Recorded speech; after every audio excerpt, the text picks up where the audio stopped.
¿Usted cree que en algún momento podría haber, no sé si llamarle temor, pero cierta inquietud por parte de la ciudadanía en cuanto a cómo tomar entonces la seguridad del país, reducir la violencia, relacionarla con las medidas que tomó el general Efraín Ríos Montt en su tiempo de autoritarismo? Muchos lo podrían calificar.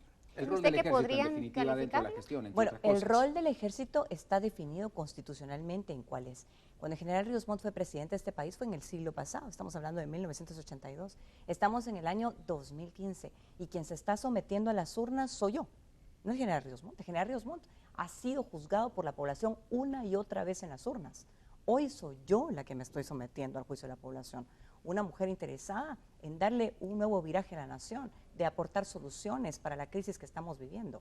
Entonces yo creo que cualquier persona puede tener sus reservas, pero realmente yo he expresado en todo sentido y en todo ámbito mi propuesta de gobierno, mi voluntad política de trabajar, que tengo carácter, que tengo una manera de expresarme, claro que sí. ¿Se considera autoritaria? No, pero me considero una mujer con carácter y autoridad, porque yo estoy cansada de los presidentes mediocres, tibios, aguados que hemos tenido. Yo no quiero eso. Hablamos de la lucha contra el narcotráfico. Usted dice que una manera de luchar, entre otras medidas que tomarían, es quitar a todos los empleados que tengan algún nexo con alguna actividad vinculada al narcotráfico. Y sabemos que está muy enquistado, muy enraizado el narcotráfico dentro de las instituciones gubernamentales. ¿Cuál es la postura que tienen ustedes justamente con este tema? Precisamente. Es uno de los peores males del país, ¿no? Así es, y tenemos que combatirlo con transparencia, tenemos que precisamente a través del Congreso equiparar presupuestariamente a todos los que son operadores de justicia. Yo creo que debemos subirle el presupuesto al organismo judicial, al Ministerio Público. O sea, realmente tenemos que trabajar, porque es cierto que somos los poderes independientes, pero cada quien tiene que cumplir con su función, porque la función de impartir justicia es primordial. Además, yo creo que debemos trabajar por una reforma al sector justicia. O sea, tenemos que garantizarles a los jueces y a los magistrados su independencia judicial, tenemos que garantizarles que tengan más tiempo para impartir justicia que para ver funciones administrativas. Tenemos que realmente permitirles una garantía de solidez en sus puestos, que por lo menos están ahí 10 años y que no estén dependiendo de la decisión política de los partidos. Entonces, realmente, yo sí creo que tenemos que trabajar en la reforma del sector justicia y someterla a una consulta popular. Por ahí escuchamos algunos comentarios en redes que más allá de cualquier vinculación a cualquier partido político, la trayectoria, por ser mujeres, muchas veces las candidatas ya son cuestionadas o dejadas de lado, no son tomadas como una opción válida. ¿Usted piensa que a la altura de madurez que puede tener la sociedad guatemalteca, porque vemos muchísimos casos en Latinoamérica, en el resto del mundo, ¿está preparada la sociedad ya para que una mujer llegue al gobierno? Porque a veces sigue siendo un estereotipo mal manejado por la sociedad. Lo que ha sucedido es que el tema de género se ha discutido mucho. Yo diría que en los últimos tiempos algunas mujeres han sido responsables de que eso sucede porque han hecho un mal papel en la función pública. Entonces dejan un mal sabor y la gente nos califica a todas por igual. Pero no es así. Igual que los hombres, que hay buenos y que hay malos, el hacer gobierno no es cuestión de género, es cuestión de responsabilidad, es cuestión de trayectoria, es cuestión de carácter y es cuestión de verdad una verdadera voluntad de trabajo. ¿Que está lista América Latina y Guatemala para las mujeres? Claro que sí. Si no, veamos el ejemplo de Brasil, de Chile, de Costa Rica, bueno, de Argentina. O sea, hay mujeres que quieren trabajar independientemente de la luz de su ideología política, pero que están ahí con trabajo, con esfuerzo. Además que algunas han hecho mal su trabajo, sí, pero ¿cuántos hombres no lo han hecho mal también? ¿Qué piensan las y no mujeres por eso dejamos de elegirlos? Que han accionado en la política? Tenemos varias en el Congreso, pero en la gestión anterior, pues a la mujer que logra acceder a uno de los máximos puestos ante el Poder Ejecutivo, pues hoy está en un caso muy, muy cuestionado, ¿verdad? La ex vicepresidenta Roxana Valdetti. Claro, ¿Esto y ahí está en el complica debido un poco al proceso. género o no? Está en todo el tema de debido proceso, pero peor aún, la candidata verde, que prácticamente ya fue jefa de gobierno, que ya dirigió el Ejecutivo y que fue un fracaso su gestión.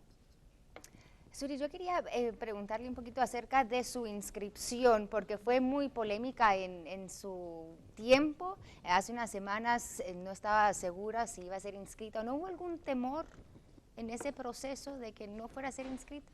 Bueno, nosotros, María René, siempre salimos muy claramente ante la población en las diferentes conferencias de prensa y explicaciones que nosotros estábamos en ley y que entendíamos lo que decía y rezaba la Constitución, en el sentido de que si yo había tenido alguna prohibición, ya había pasado el periodo de la aplicación de esa prohibición y que por lo tanto, si no se me dejaba participar a mí, se dañaban mis derechos a ser electa. Pero peor que eso, se dañaban los derechos de las personas que quieren votar por mí, que simpatizan con mi propuesta política. Así que en ese sentido se presentaron varios amparos, tanto en la institución política que me propone como candidata a la presidencia, como personal, y la Corte Suprema de Justicia estudió eso, y ya vea usted que por unanimidad decidió inscrita, hubo una apelación a la Corte de Constitucionalidad, y por mayoría absoluta de 5-2 también fue inscrita. Entonces, realmente nosotros estamos en ley y ya había jurisprudencia. El candidato Arbenz Vilanova, el candidato Luis Ernesto Sosa Ávila fueron inscritos y no tuvieron ningún problema. Entonces, yo no podía ser la excepción, no porque yo pertenezca a otra ideología política se me iba a tratar de una manera distinta. Mi pareja no es rigurosa, pero lo que quería preguntar, ¿qué reclama usted al Tribunal Supremo Electoral? Porque, bueno, en el caso suyo, en el caso de muchas otras personas que trataron de inscribirse, pero hoy vemos una exigencia de un partido político que excede el presupuesto que debe invertir en campaña y muchas otras cosas que parece que se hiciera la vista gorda del Tribunal Supremo Electoral para algunos actos y para algunos casos puntuales es mucho más estricto. Usted como ciudadana que aspira a la presidencia, ¿qué opinión le merece el actuar del Tribunal Supremo en estos casos? Que sea politizado, realmente sea politizado y no es así, porque el hecho de que sea electo por el Congreso de la República, por partidos políticos, no quiere decir que tenga que gobernar para un partido o para lo que le pida el secretario general de un partido, sino que el Tribunal Supremo Electoral tiene que gobernar de acuerdo a la ley y simplemente ser una autoridad. Y yo creo que esa es una reforma que deberíamos de estudiar, porque tal vez no es el Congreso el que deba nombrar al Tribunal Supremo Electoral, sino, por ejemplo, la Corte Suprema de Justicia, como se hacía antaño. Entonces, también eso hay que estudiarlo, porque aquí no es cuestión de personas, sino que es cuestión de ley. Queremos un gobierno de leyes, no de la voluntad de un hombre o de una mujer.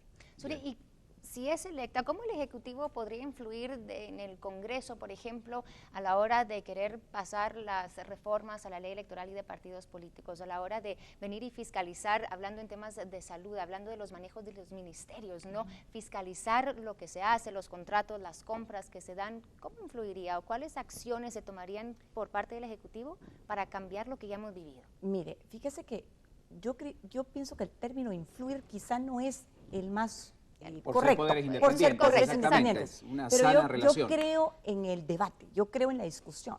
Si el presidente de la República quiere presentar una iniciativa de ley en el tema de salud, en el tema de educación, en el tema de una reforma, por ejemplo, al Código Municipal para democratizar a los COCODES, para que no se vuelvan grupos que simplemente aprueban la obra que el diputado quiere con la constructora que el diputado quiere y las prebendas que el diputado quiere. Bueno, yo creo que hay que llamar al Congreso, así como lo hacen en otras naciones, explicarles la iniciativa de ley y hacerse acompañar de la sociedad civil organizada, de los grupos de la academia de la universidad que quieren esos mismos cambios para la nación.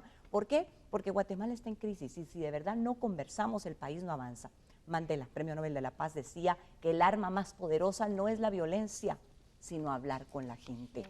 Y los congresistas son representantes de la gente. Entonces, tenemos que hablar con ellos, tenemos que debatir y buscar soluciones de consenso. Antes de ir a las preguntas de la calle, hablando del Congreso. Sí. ¿Hubo diálogo durante el Jueves Negro y el Viernes de Luto durante el gobierno del FRG, cuando también se hablaba de la inscripción del general Efraín Ríos Montt, le fue negada? ¿Hubo diálogo en ese entonces? No fue una iniciativa del Congreso de la República y tampoco yo fui procesada por dicho evento. No estoy diciendo que fue procesada, pero como está hablando de diálogo. Me dice que sí hubo debate en el Congreso de diálogo, porque estamos hablando del tema del Congreso, pero le digo, no fue un tema de Congreso. Entonces, fomentar el diálogo dentro del partido al cual usted pertenecía, ¿se hizo lo suficiente para movimiento de simpatizantes del partido político? Una última pregunta, hablando del Congreso y de este tema de denuncias que compran la voluntad de los diputados, ¿alguna vez usted recibió alguna oferta para aprobar o para apoyar alguna ley a favor de económica, como hay tantas denuncias dentro del Congreso de la República, que es una de las denuncias más comunes dentro del Congreso? No, pero sí recibí mucha gente que llegaba a decirme, mire, ¿por qué no hacemos una ley que diga tal y tal cosa? ¿Por qué no trabajamos en este marco? Eso sí, pero a cambio de algo no. Vamos a las preguntas de la calle, ¿le parece? Para eso sí tenemos un minuto, entonces, preguntas de la calle a esta hora de la mañana y esto es lo que dice la gente. ¿Sí, en serio va a actuar contra la corrupción o solo va a ser, solo es pantalla lo que está haciendo? Bueno, ahí podríamos profundizar un poquito en algunas otras acciones de la lucha contra la corrupción del Partido Viva. Por supuesto que vamos a trabajar en contra de la corrupción, sobre todo con el ejemplo. Nada podemos exigir a los empleados públicos si nosotros no tenemos una conducta ejemplar. Y eso empieza con una crisis financiera, por ejemplo, en la revisión de los salarios de los cuadros superiores. Yo veo cómo con temor muchos candidatos a la presidencia no quieren hablar de este tema. Y si Guatemala está en una crisis económica, una de las primeras funciones que hará el gabinete será reunirse y estudiar cómo están los temas financieros, no solo en el Ejecutivo, sino que también en el Banco de Guatemala, cuánto ganan las autoridades y ver realmente dónde tenemos que llevar el dinero para que sirva para la ciudadanía, para salud y para educación.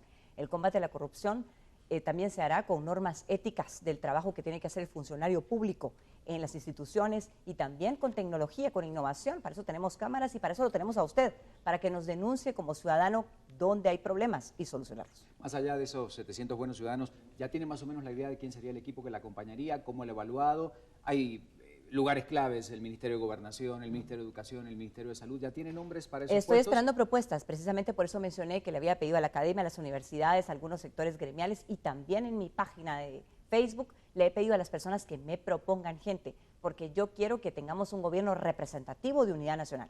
Vamos a la siguiente pregunta, por favor. La calle tiene estos temas. Me gustaría saber más que todo lo que es su plan de gobierno, cómo piensa fomentar la economía del país para poder levantar un poco más la calidad de vida de todos los guatemaltecos.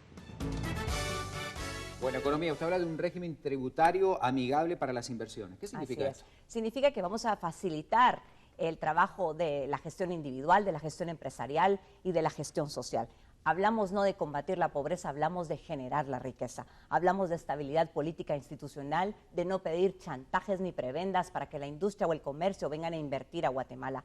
Hablamos de realmente promover soluciones para los pequeños productores y también caminos vecinales para que ustedes puedan sacar sus productos. Hablamos de que los jóvenes tengan realmente empleos dignos. Ustedes, que prácticamente 7 de cada 10 electores tienen entre 18 y 39 años de edad. Me llaman y me dicen, Suri, me gradué de contador, de maestro, no tengo empleo. Suri, me gradué de abogado con mucho sacrificio en la extensión universitaria y no tengo empleo. Suri, porque tengo un tatuaje, tampoco tengo empleo. Suri, soy madre soltera, tengo 2 pequeñitos y tampoco tengo empleo. Entonces, realmente, si queremos generar empleo, no es la administración pública la que genera el empleo, es la inversión. Pero hay inversión cuando hay certeza jurídica, cuando hay seguridad y cuando hay reglas claras. Perfecto. Vamos a escuchar una pregunta más.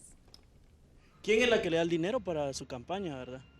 Eso, principalmente. Financiamiento de la campaña del Partido Viva. Así es, a nosotros no nos financia ni el crimen organizado, ni la gente que está tratando con personas, ni las personas que tienen que ver con estupefacientes, con armas o con municiones. A nosotros nos financia nuestra campaña política ciudadanos notables que quieren invertir en la nación y que me han pedido a cambio seguridad, trabajo, disciplina y la oferta política que estamos presentando de una revolución educativa, de una generación de riqueza. El Partido Viva ha publicado y ha cumplido con las normas del Tribunal Supremo Electoral sobre los nombres y yo creo que eso es importante. También muchos candidatos a diputado han hecho aportes precisamente para que tengamos un financiamiento. Obviamente nuestro financiamiento es mínimo a comparación de lo que otros partidos políticos han invertido 5 o 6 veces el techo presupuestario que el Tribunal Supremo Electoral ha establecido, pero estamos trabajando y poco a poco sembrando. ¿Va a presentar su estado patrimonial? Lo voy a presentar y lo he dicho antes del balotaje. Muy bien, vamos a las preguntas de redes sociales, por favor. Muchas, como bueno, todos los días la gente quiere saber cosas. Hay que leer algunas nada más de todas aquellas, pero están en nuestra página por si las quiere leer candidata. Adelante, Alejandro, por favor. Gracias, Ricardo. Buenos días a la candidata. De nuevo, preguntas largas, particularmente en esta ocasión. Dice Estrada Mazariegos, tomando una decisión como presidente y teniendo la potestad de asumir una decisión en un caso de interés nacional, ¿cómo aplicaría la ley en el caso de su hermano, que está implicado en el desvío de millones de quetzales del Estado? Dice él mismo, sea coherente y razonable en su respuesta. Recuerde que es en un papel de presidente. Así es, y el presidente de la República nada tiene que hacer interviniendo en un caso en el organismo judicial. La ley se tiene que aplicar y no importa quién sea. Ahora, yo le tengo que decir que el caso de mi hermano al que usted se refiere prácticamente está terminado, porque él precisamente no tiene ninguna responsabilidad, pero yo como presidenta electa no tengo por qué intervenir en las decisiones del organismo judicial. Siguiente pregunta, por favor. Dice Ramiro Arriaga, ¿qué medidas drásticas aplicaría para la reducción del Estado y crear confianza para la inversión? Realmente yo creo que el tamaño del Estado que tenemos ahorita no es el momento de estar pensando en cómo lo voy a reducir. Lo tengo que hacer eficiente. Eso es lo que yo quiero. Demostrar que puedo hacer una administración eficiente y que podemos trabajar bien, sobre todo en este momento de crisis. Esa es la medida que tengo que tomar. la medida de estar trabajando por certeza jurídica, por seguridad, porque las personas puedan invertir, tener comercios y